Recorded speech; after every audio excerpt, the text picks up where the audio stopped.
하나님 아버지, 새 마음으로 새 달을 시작하게 하여 주옵소서. 지난 한 달을 하나님의 은혜로 인도해 주신 것을 감사드립니다. 사람의 몸을 입으시고 이 땅에 오셔서 모든 죄인의 비참함과 굴욕을 친히 담당하신 그 예수 그리스도의 십자가의 사랑과 은혜에 감사를 드립니다. 저희가 이 땅에서 주님을 따르되 즉시 그리고 진실한 마음으로 주님을 따르게 하옵소서. 주님처럼 하나님과 나누는 복된 은혜의 교제에서 언제나 최고의 풍성함과 기쁨과 믿음의 능력을 힘입게 하여 주시옵소서. 오늘 이 아침도 함께하여 주시기를 간절히 빌고 원하오며 예수 그리스도의 이름으로 기도드립니다. 아멘. 오늘 말씀은 마가복음 1장 1절부터 45절까지 말씀입니다. 마가복음 1장 1절부터 45절까지 제가 받들어 봉독해 올립니다. 마가복음 1장 세례 요한과 예수님, 세례 요한의 사역 1절부터 8절, 하나님의 아들 예수 그리스도의 복음의 시작이라. 선지자 이사야의 글에 보라, 내가 내 사자를 내 앞에 보내노니 그가 내 길을 준비하리라. 광야에 외치는 자의 소리가 있어 이르되 너희는 주의 길을 준비하라.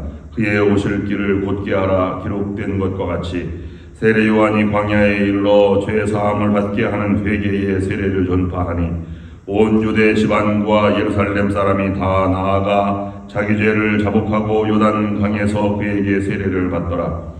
요한은 낙타털 옷을 입고 허리에 가죽띠를 띠고 메뚜기와 속청을 먹더라.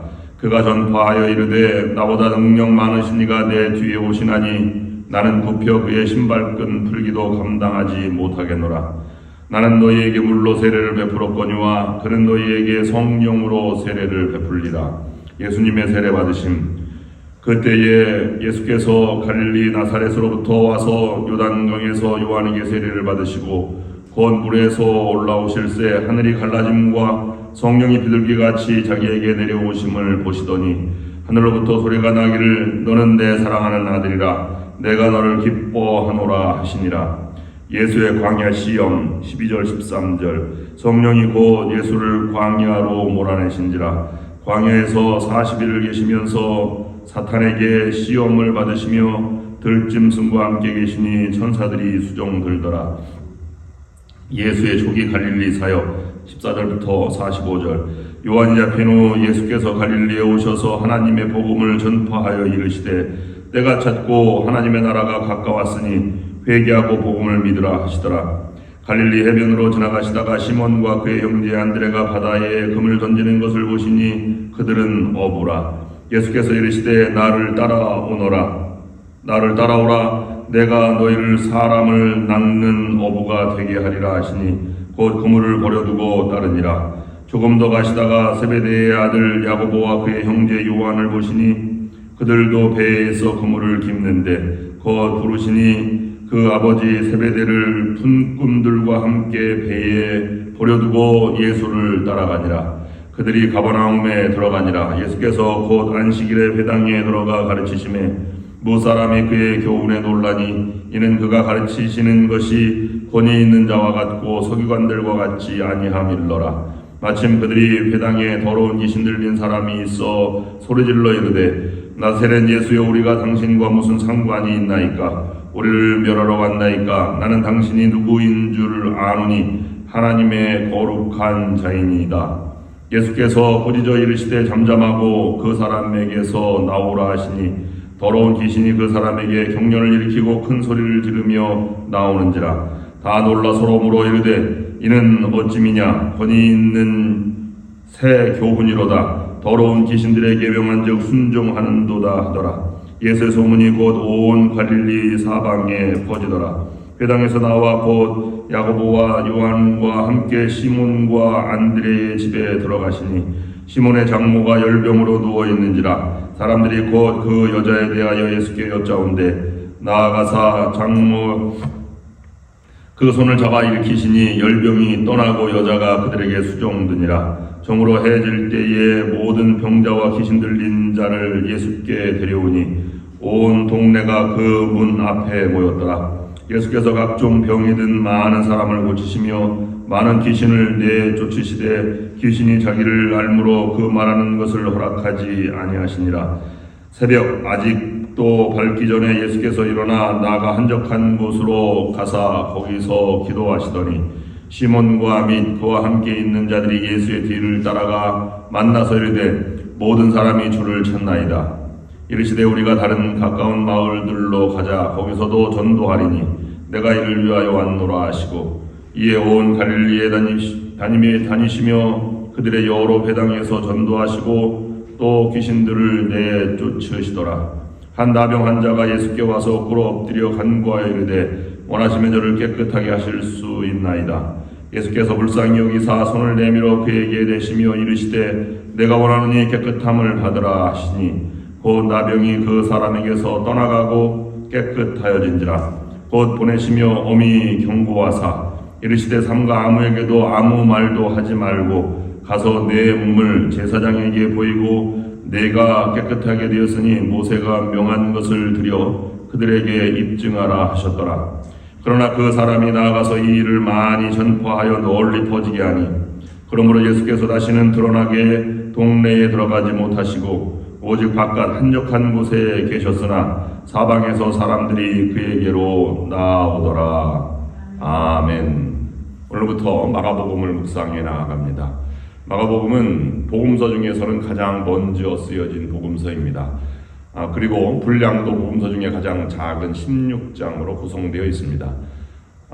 AD 64년경에 네로가 기독교를 박해할 때 이 베드로의 제자였던 마가에 의해서 마가복음이 쓰여졌습니다. 그러므로 마가는 예수님을 직접 만나지 못했습니다. 베드로에게 들은 말씀을 토대로 해서 이 마가복음을 로마에 있는 교인들에게 전하기 위해서 쓰여진 복음서입니다. 그러므로 이 로마에 있는 기독교인들은 유대의 풍습과 구약 성서를 잘 알지 못하기 때문에 마가복음에서는 구약 성경의 인용과 그다음에 구약의 여러 율법과 안식일 개념, 관습 이런 것을 다 제하고 간편하게 예수 그리스도의 행적을 모아놓았습니다. 대신 구약에 예언된 메시아로서 그리스도가 오셨다는 것을 증명하기 위해서 1장에서는 세례 요한의 이 준비 과정을 설명함으로써 그것을 대신하고 있습니다. AD 64년경에 네로 황제 때 박해는 참으로 큰 박해, 최초의 박해이자 가장 큰 박해였기 때문에 기독교인들이 집중적으로 순교당하게 되었습니다. 그 당시에 순교한 제자가 바로 베드로였고 그 다음에 잠시 후에 사도 바울이 1차로 투옥됐다가 67년경에 순교를 당하게 됩니다. 그러므로 이 마가복음에서의 그리스도의 모습은 고난받는 종의 모습과 종으로서의 모습을 강조하고 있습니다.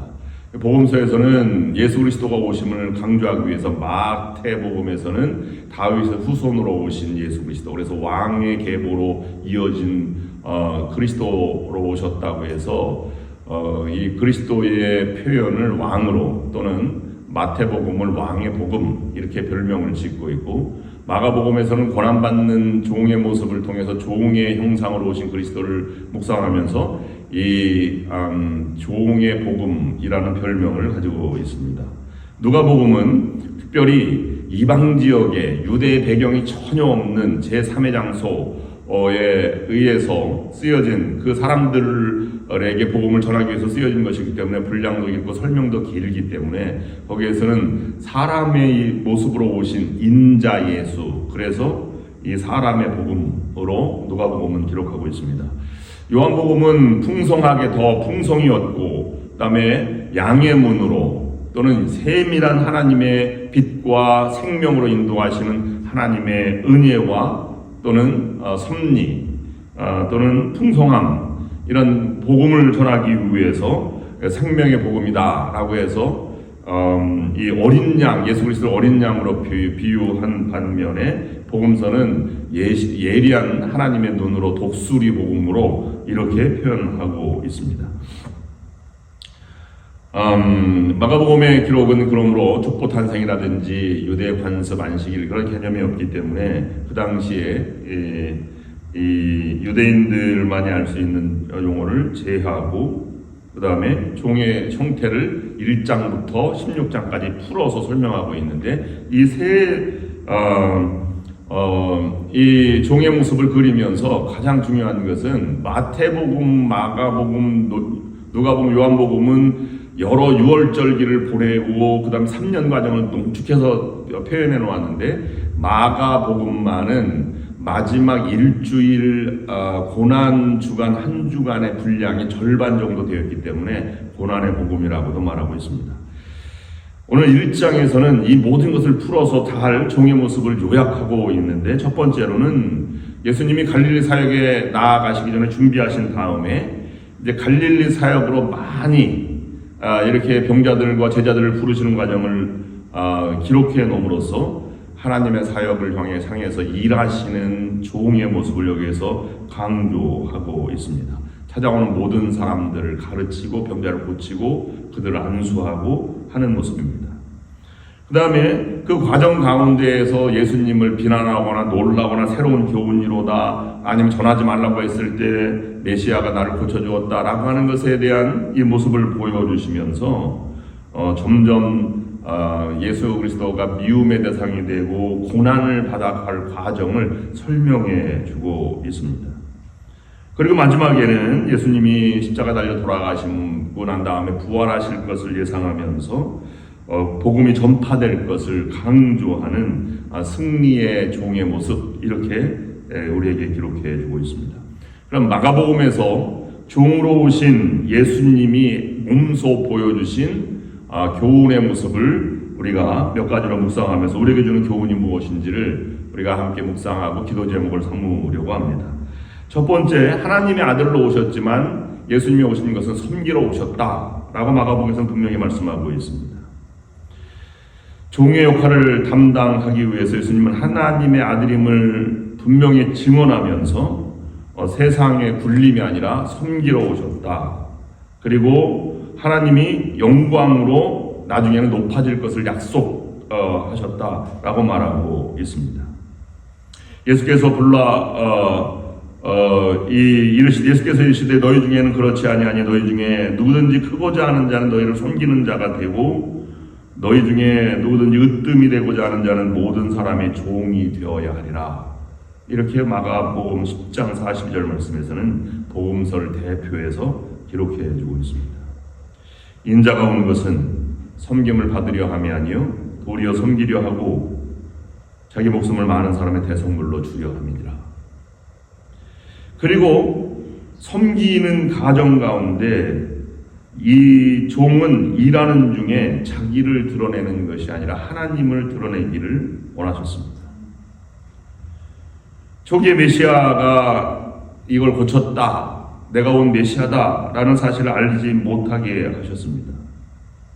그리고 묵묵하게 이 땅에서 하나님의 나라가 전해져서 회개하라 천국이 가까웠다는 말씀을 전하기 위해서 쉴 새 없이 일하시는 모습입니다. 그 모습은 자기가 수고를 하지만 주인의 뜻을 전하기 위해서 일하는 종의 모습입니다. 주인의 뜻을 깊이 깨닫고 그 뜻을 이루는 것이 예수 그리스도가 사역하는 일의 모습입니다. 이르시되 우리가 다른 가까운 마을들로 가자 거기서도 전도하리니 내가 이를 위하여 왔노라 하시고 이에 온 갈릴리에 다니시며 저희가 여러 회당에서 전도하시고 또 귀신들도 내어 쫓으시더라 라고 분주하게 일하시는 것을 하나님의 뜻을 전하기 위해서 분주하게 다니시는 것으로 기록하고 있습니다. 그리고 자기를 부인하고 주인의 명한 길을 묵묵히 희생하며 가는 그런 모습으로 전해주고 있습니다. 이것은 비록 예수님뿐만 아니라 사도들도 동일하였고 사도 바울까지도 동일하였습니다. 내가 모든 사람에게 자유하였으나 스스로 모든 사람에게 종이 된 것은 더 많은 사람을 얻고자 함이라. 주인의 명한 길을 가는 사람, 오히려 손가락질보다는 칭찬을 듣고 희생하면서 더 사랑을 나타내는 그리스도의 모습을 닮아가는 모습을 우리에게 보여주고 있습니다.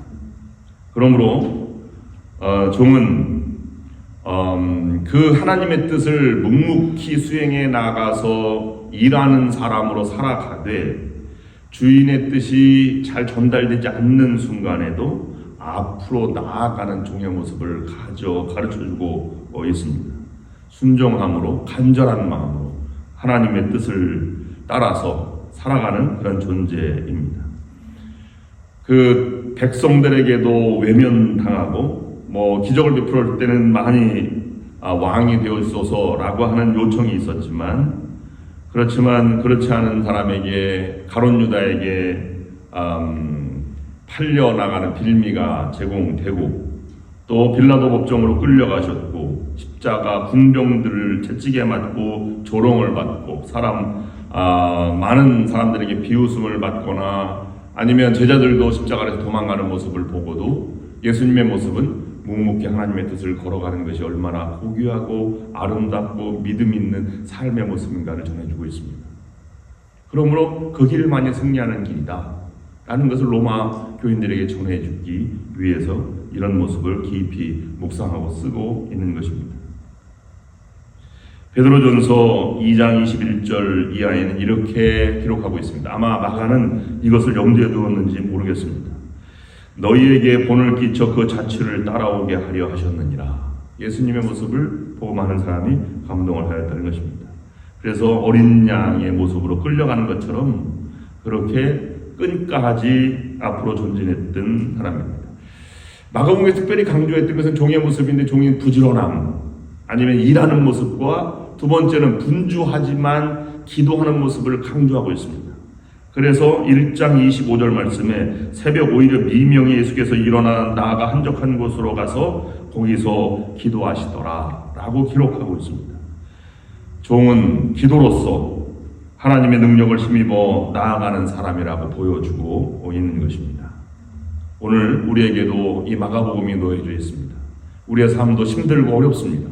그 가운데 우리의 믿음의 길을 보여주면서 하나님의 능력이 나타나고 또 생명의 복음이 전달되고 승리하는 여러분들과 우리 교회가 될 수 있기를 주님의 이름으로 축원합니다. 기도하겠습니다. 하나님 아버지, 우리를 구원하시기 위해서 이 땅에 오신 예수님께서 귀신 들린 사람과 베드로의 장모 또는 나병 환자를 비롯한 수많은 사람을 고쳐주시는 분주한 삶 속에서도 날이 밝기 전 새벽에 하나님께 기도하는 것도 잊지 않으신 것을 묵상하였습니다. 기도하옵기는 우리도 우리에게 주어진 일을 매일 신실하게 감당하게 하시고 또한 하나님과 기도를 통해서 교제하는 일도 게을리하지 않으므로 하나님의 은혜를 날마다 받게 하여 주시옵소서. 그러므로 우리가 그리스도의 발자취를 따라가되 능력의 복음을 전하는 믿음의 성도들이 될 수 있도록 인도하여 주시옵소서. 오늘 거룩한 주일을 준비하는 모든 손길을 축복하여 주시고 내일 예배당에 나와 예배드리는 한 영혼 한 영혼에게 하나님 친한 감동을 전해주셔서 은혜와 생명이 전달되는 감격의 예배를 드릴 수 있도록 인도하여 주시옵소서. 예수 그리스도의 이름으로 간절히 기도드리옵나이다. 아멘. 이제는 우리 주 예수 그리스도의 은혜와 하나님 아버지의 극진하신 사랑하심과 성령의 역사 인도 교통하심이 오늘 말씀을 들고 한 달을 출발하는 모든 성도들 위해 지금부터 영원토록 함께 없시기를 간절히 축원하옵나이다. 아멘.